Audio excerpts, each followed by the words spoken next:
Hello again. Denton once more with further wonderful tales. Ireland. Ah, yes, Ireland. So often seen as an enchanted land of romantic tales. The Emerald Isle, famed in song and story, the misty land of Erin, home to saints and scholars. Well, scholars we've had aplenty, that's true enough. The saints I'm not so sure about. Certainly none who ever drove snakes out of Ireland, since there were never any snakes in Ireland to begin with, in order to be driven out by anybody, saints or anyone else. At least no snakes that slithered upon the ground. Our snakes always had legs. Oh yes, two legs. Ireland. For me, I think the most glaringly obvious facet of Irishness has to be language. Oh, yes, yes, language. The Irish are so good at it, you see, with spoken or written. I mean, one has only to think of the great writers that we've produced: Sheridan, Wilde, Goldsmith, Swift, Boucicault, Synge, Behan, Shaw, Beckett. The list goes on and on and on. And the Irish are so good at the spoken word that often nobody else has the faintest idea of what they're talking about. At least anybody who speaks English, because the Irish have taken the English language and they've adapted it. You might say they've sort of Irished it up a bit, adding to it the feel of the bog, the smell of the turf fire, giving it a distinctly Irish flavour. Now, I've spoken previously about the so-called gift of the gab, something seen as almost uniquely Irish, but a large part of that is not so much the time that the Irish spend in talking, which is of course considerable in itself, but rather the way that they talk while they're doing it, the words, the phrases they use, and that gives the unique Irishness to what is said.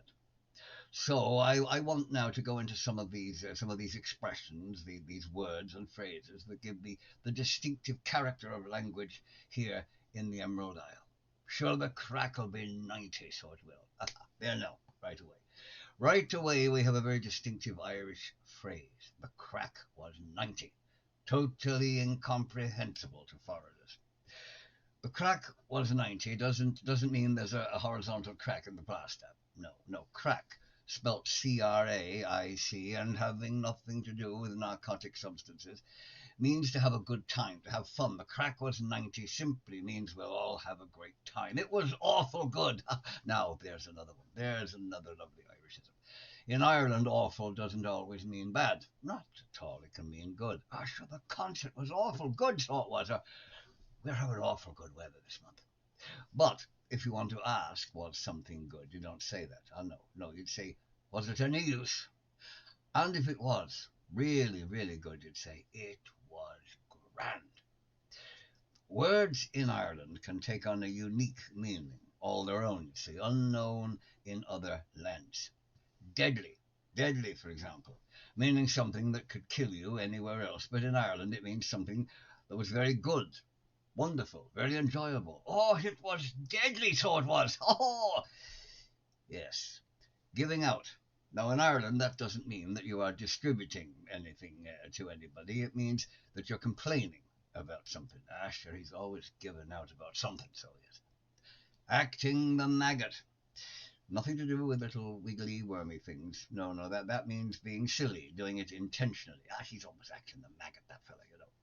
How's she cutting? A knife is not required. That simply means that, how are you doing? How's it going? Get up the yard. Now, you're not being told to actually go up a yard. It means, I don't agree. Go away. Get lost. Gas. Not an actual gaseous substance, nor fuel for a car in America, but it means something interesting, something amusing. Oh, that's great gas, so it is. That's great gas. Having a few scoops. You might think that's a reference to ice cream, but it actually means going and having a couple of drinks. A yolk. Now, a yolk. A yolk in Ireland has nothing whatsoever to do with eggs. It is a thing in the sense of, will you pass me that yolk there? A yolk, well, a yolk can be anything. To be banjaxed in Ireland is to be broken beyond repair. But the jacks, well, the jacks is the toilet. Making bags of it. Now, that means that somebody did a really bad job of something. I told him to fix the broken tile, and he went and made her write bags of it. Doing a line. No, doing a line in Ireland does not mean that you're snorting coke. It means that two people are simply dating. Actually, Pat's doing a line with Molly. Family titles and endearments in Ireland can often sound a little bit offensive, perhaps, to foreigners. For example, your father is your old fella, and your mother is affectionately referred to as your old one, which in any other country, I suppose, would be seen as a rather dismissive and possibly, not very caring reference, but not in Ireland. I know, not at all, not at all. And we have some quite colourful sounding terms for people too, such as a gombeen. Oh, now a gombeen is a shady, small-time person always on the lookout for a quick profit and not exactly honest about getting it either. Oh, not at all. The gombeen man was often a moneylender, for example, perfectly suited to that job. And a sliveen. Now, a sliveen is an underhanded, sly, and untrustworthy individual, both types to be avoided if possible. No, a queer fella's okay, and it doesn't mean that he's gay. It could just be an unusual person, someone you know, anybody, in fact. And you'll hear something like, "Have you seen your man above since?" Now that does require a little translation for the poor benighted foreigner. Your man. Now, your man can refer to anybody of the male gender, at least. And no name is needed, since whoever is being asked about your man is assumed to know which particular unnamed person of the male gender is being referred to. And likewise, the since. Since what, you might ask? Well, that too is assumed to make perfect sense and will be understood by the other person. And above, used in a sentence like, "I saw your man above about that." Well, that doesn't mean someone is actually somewhere up there. It means he's somewhere else. Above can refer to anywhere somebody happens to be other than here. And again, about that. See, that will be understood without what the that actually is being mentioned. No, there's quite a bit of guesswork in Irish conversation. There are times you really have to work at it. At least if you're a foreigner. For the native Irish, of course, comprehending the totally incomprehensible, well, it just comes naturally. You see, it's something we can do. That is why you could sit in a pub in Ireland and you could listen to a conversation going on right beside you and never have the slightest idea of what they're actually talking about, because they may never mention it. You see, they know what they're talking about, but you won't, because of the assumed knowledge required to hold the conversation. Assumed knowledge is a vital part of Irish pub talk. Knowing the meaning of what is not actually said. It might go something like this. "I was up above the other day, and your man was there." "Oh, was he now? Hey, did you ask him about that?" "Oh, I did. And he said he'd look after it, no problem." "Oh, that's grand. What about the other fella? Was he up there?"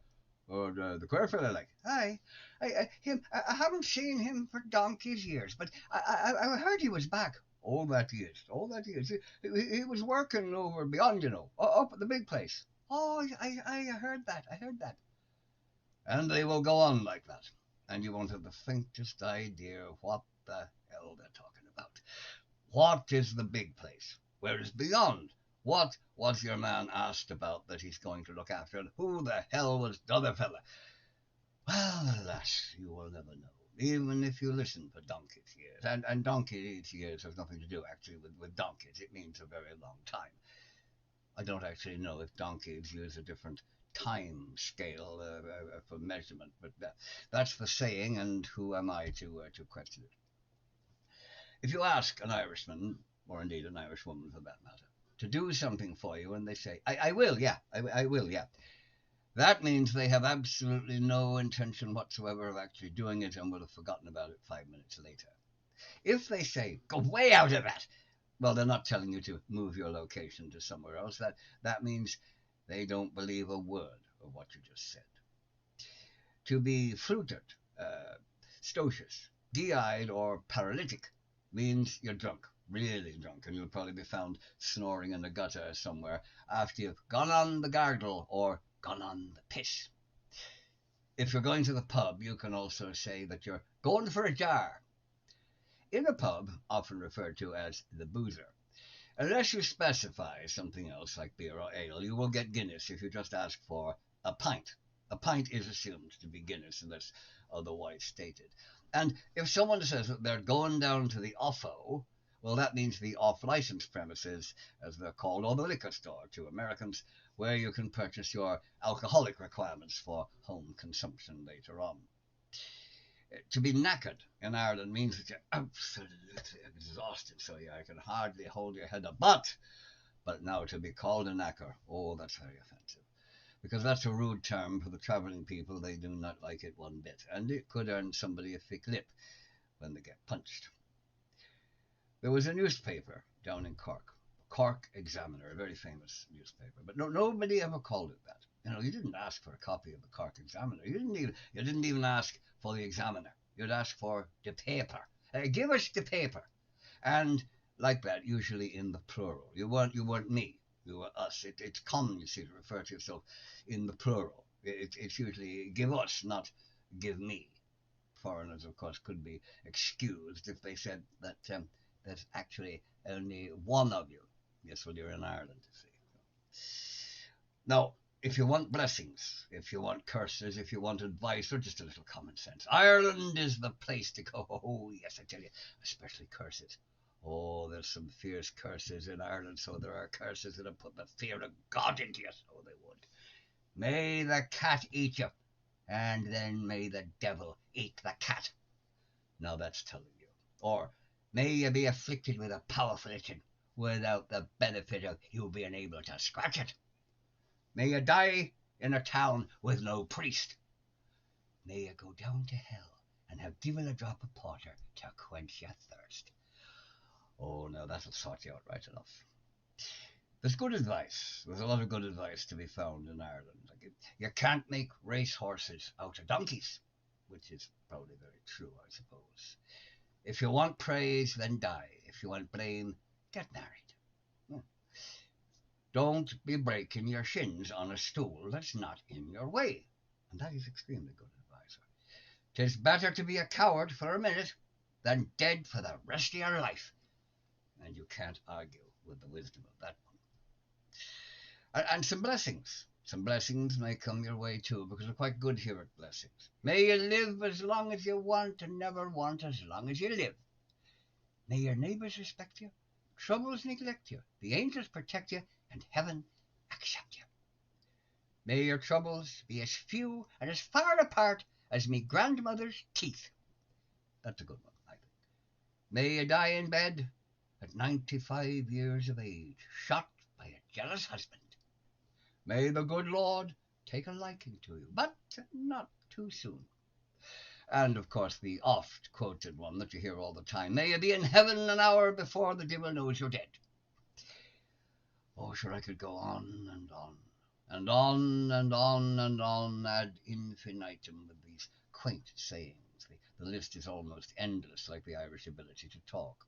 If a really long filibuster were to be required in the American Congress, getting an Irish person to do it would be the best choice, because they don't know when to stop talking as it is.